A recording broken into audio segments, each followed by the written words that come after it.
आज आरबीआई ने 2025 RBI grade B exam के लिए डिटेल्ड नोटिफिकेशन रिलीज कर दिया है। बहुत सारे लोग उतनी डिटेल्ड नोटिफिकेशन में एलिजिबिलिटी को समझते समझते शायद कंफ्यूज हो रहे हैं। They are asking a lot of questions because it's the deciding criteria for them whether to apply और नॉट। तो उस कॉम्प्लेक्स चीज को जो आपकी नोटिफिकेशन में लिखी हुई है, मैं बहुत ही आसान तरीके से आपको एलिजिबिलिटी की कंप्लीट डिटेल्स बताऊंगा। एज के बारे में, क्वालिफिकेशन के बारे में, क्या क्यों एक्सपीरियंस आपको चाहिए या नहीं चाहिए, क्या फाइनल ईयर स्टूडेंट वाले अप्लाई कर सकते हैं या नहीं कर सकते हैं, क्या डिस्टेंस एजुकेशन कंसीडर की जाएगी या नहीं की जाएगी, इन सारे क्वेश्चंस का आंसर मैं आपको इस वीडियो में दूंगा। आगे जाने से पहले मैं आपको बताना चाहता हूं कि आप हमारी ये गाइड बुक जो कि आरबीआई मैनेजर के लिए है, जिसमें हमने आरबीआई के बारे में पूरी इंफॉर्मेशन आपको दी है, क्या डिपार्टमेंट्स हैं, प्रमोशंस, हायरार्की, सैलरी, सब कुछ मिलेगा। और 3 इंपॉर्टेंट चीजें जो मैं हाईलाइट करना चाहूंगा। First is decoded syllabus, phase 1 का कंप्लीट सिलेबस जो नोटिफिकेशन में नहीं दिया हुआ है। फेज 2 के भी कुछ ऐसे topics which are not given in the notification, you will find them in this guide book. Then you will get list of resources that you can use for your free preparation. काफी लोग self preparation करते हैं, तो कौन से free resources वो use कर सकते हैं विच यू कैन ट्रस्ट, वो भी यहाँ पे आपको दी गई होंगी। और प्रीवियस ईयर क्वेश्चंस का तो आप इंपॉर्टेंस जानते ही हैं। दे हेल्प यू अंडरस्टैंड के एग्जाम की रिक्वायरमेंट क्या है भैया, कैसे क्वेश्चंस आते हैं। फैक्चुअल आएंगे, कॉन्सेप्चुअल आएंगे, वन लाइनर आएंगे, मल्टीपल स्टेटमेंट्स आएंगे, 4 ऑप्शन आएंगे, 5 ऑप्शन आएंगे। तो ये सारी चीजें आपको प्रीवियस ईयर क्वेश्चंस से ही समझ आएंगी, जो आपको 2019 onwards phase 1, phase 2 with solution with analysis हम आपको दे रहे हैं। तो आप इसको डाउनलोड कीजिए। इस डिस्क्रिप्शन की गाइड बुक, इस डिस्क्रिप्शन वीडियो की डिस्क्रिप्शन में लिंक है, उस लिंक पर आप क्लिक कर कर इस गाइड बुक को डाउनलोड कर सकते हैं एट 0 कॉस्ट। कोई भी चार्जेस इसके नहीं है। अब हम एलिजिबिलिटी की बात करते हैं। मैंने ये वीडियो पहले भी बनाया था, दोबारा बना रहा हूं क्योंकि आज बहुत सारे लोग इस पे क्वेश्चंस पूछ रहे हैं। तो हम age, qualification, experience, number of attempts, सबके बारे में बात करेंगे। एज से शुरू करते हैं। आरबीआई ने एज बहुत क्लियर कट बताई है कि आपकी एज 21 साल से बड़ी होनी चाहिए या 21 साल के बराबर होनी चाहिए। It should be less than 30। If you are already 30 years old, 30 years 1 day, 2 day, 3 day, you are not eligible. You should be less than 30 and minimum 21 years of age. And how do you calculate your age? On which date you will calculate your age? 1st September, 10th September, or the last date of registration? The answer is they have given a cutoff date, and this cutoff date is 1st September 2025 for this cycle. It usually is the first of month in which the notification comes. So notification has come in the month of September. Therefore, the cutoff date is 1st September 2025. This is for unreserved.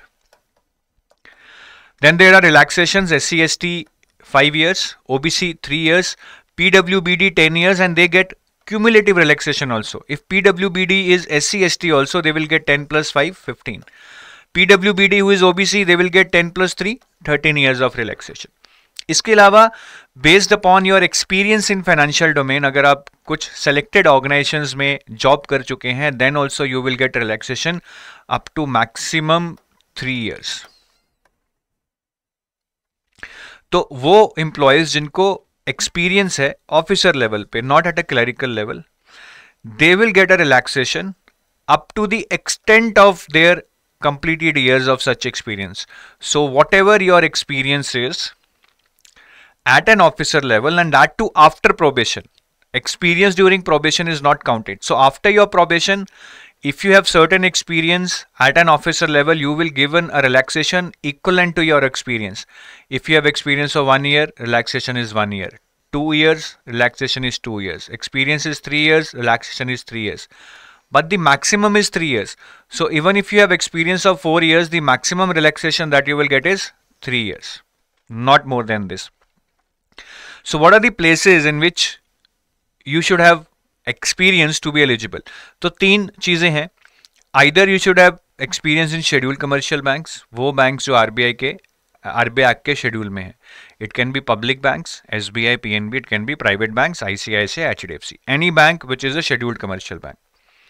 Then public sector insurance companies, if you have experience in that, you would be eligible. अब public sector insurance companies कौन कौन सी हैं?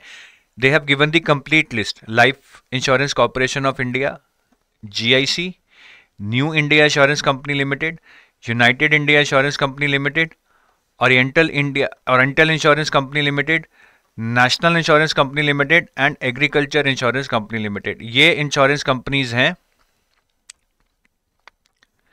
जो आपको tackle करनी है, मतलब जिनमें आपका एक्सपीरियंस होना चाहिए, उसके बेस पर आप एलिजिबल हो सकते हैं एज रिलैक्सेशन में।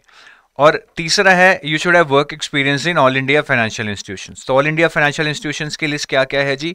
एक्सिम बैंक है जी, नाबार्ड है, NHB है, सिडबी है, नैफिड है।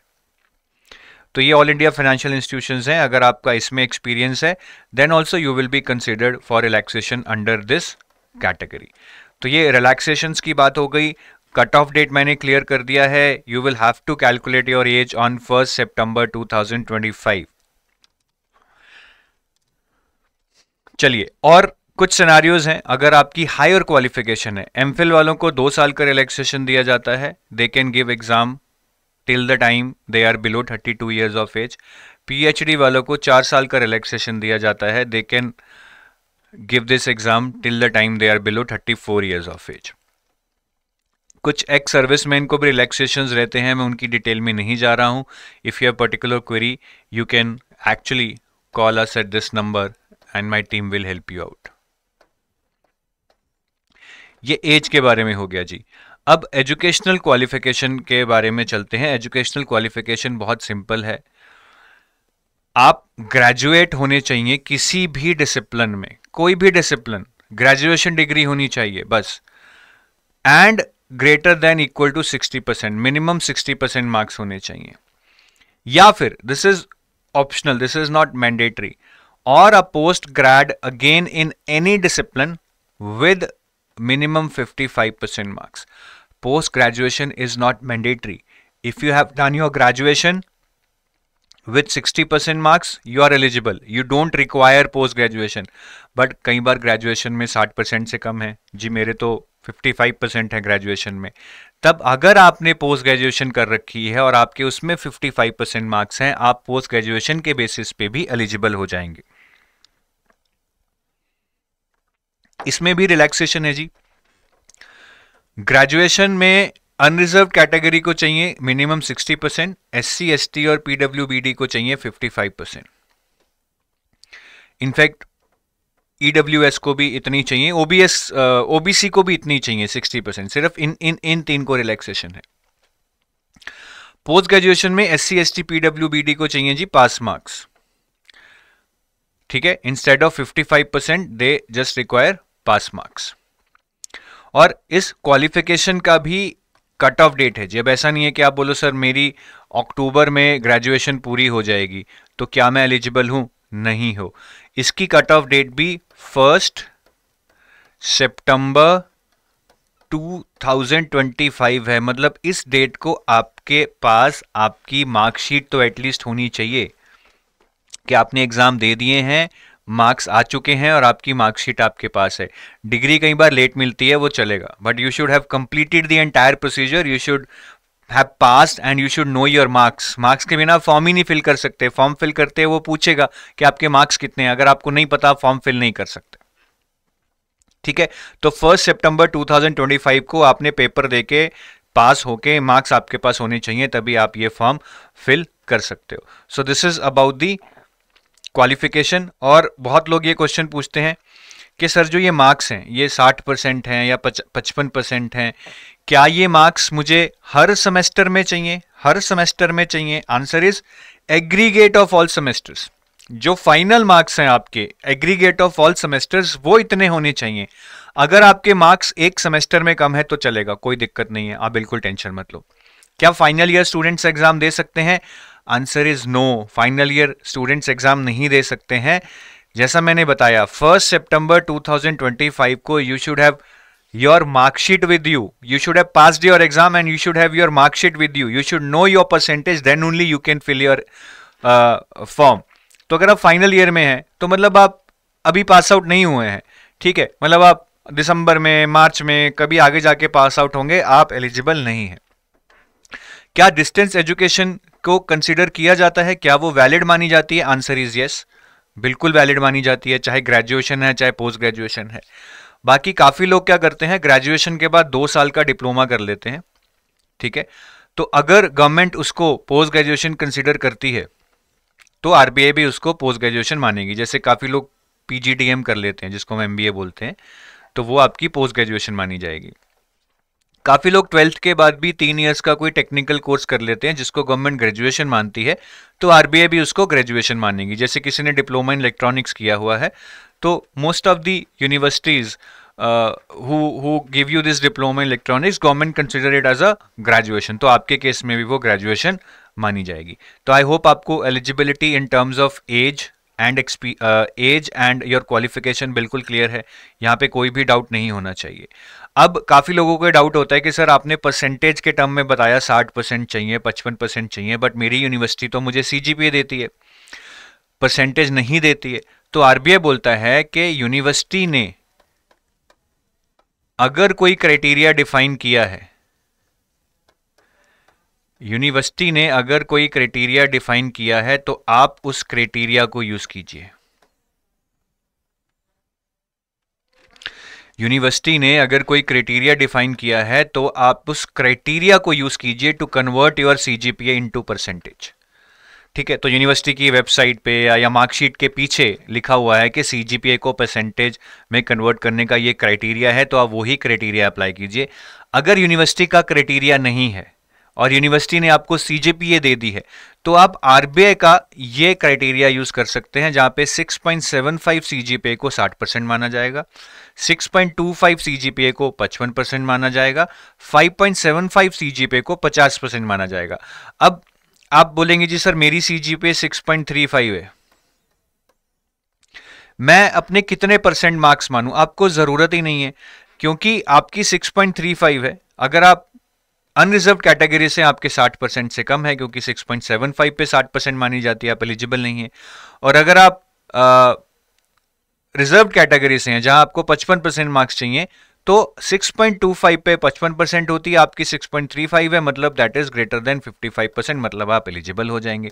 तो आप इस तरह से इसको यूज कर सकते हैं, ये जानने के लिए कि आप एलिजिबल हैं या नहीं एलिजिबल हैं। बाकी एक्सपीरियंस की टर्म्स में बहुत ही अच्छी बात है कि आपको 0 वर्क एक्सपीरियंस चाहिए, कोई भी वर्क एक्सपीरियंस नहीं चाहिए। लोग पूछते हैं सर क्या फ्रेशर होने से मेरे चांसेस कम हो जाएंगे? बिल्कुल कम नहीं होंगे। In fact I would say they want freshers जो ज़्यादा लंबे टाइम इस ऑर्गेनाइजेशन में रह सकें। और you can always say in the interview sir, अगर कोई एक्सपीरियंस बंदा आ रहा है, वो अपने साथ बहुत ज़्यादा बैगेज भी लेके आ रहा है, उसके माइंडसेट में कल्चरल वैल्यूज़ हैं, उसको एक तरीके से काम करने की आदत पड़ चुकी है, but I can be moulded into whatever manner RBI wants me, that is my strength. So आप इस क्वेश्चन से बिल्कुल मत घबराइए कि अगर आपको इंटरव्यू में पूछा जाएगा कि फ्रेशर है आपको हम क्यों लें, तो you can always explain that with a good logic. बाकी नंबर ऑफ अटेम्प्ट्स, अगर आप जनरल कैटेगरी या ईडब्ल्यूएस से हैं तो आप 6 अटेम्प्ट्स दे सकते हैं। SC ST OBC PW BD के ऊपर कोई भी रिस्ट्रिक्शन नहीं है, ये लोग जितने भी अटेम्प्ट देने चाहें वो दे सकते हैं।